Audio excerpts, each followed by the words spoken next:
The following chart shows the components of the S&P 500. On the left-hand side, every blue dot represents one stock within the S&P 500. The top left chart shows all of these components as they're depicted with the RSI indicator on a scale of 0 to 100. Indications above 70 are considered to be very strong. Indications below 30 are considered to be very weak. And we can see in this case, the vast majority of the components in the SP 500 fall within the 30 to 70 level.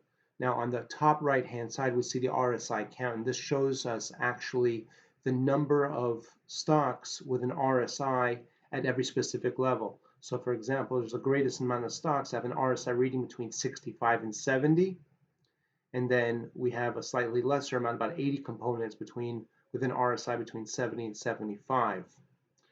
The bottom left-hand quarter also shows the same S&P 500 components, every stock within the index, but in this case, it shows where these stocks land within their 52-week range.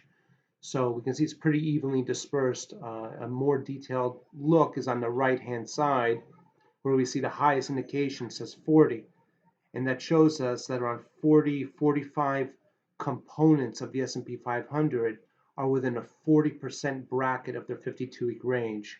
So imagine if a stock has a 52-week range of 1 to 100.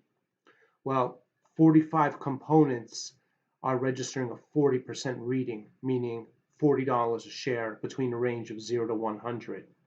And comparing the RSI, the relative strength index, to the 52-week range, we can see that while the vast majority of the stocks have an RSI reading between 60, 65, 70, which shows a quite strong market, those stocks are actually more relatively weak if we consider their 52-week range. And what that shows us is perhaps that the recent move up in equities could be short-lived, as the overall trends to the downside, and the vast majority of the stocks are near the lower end of their 52-week range, although more recently the RSI shows us quite a bit of strength.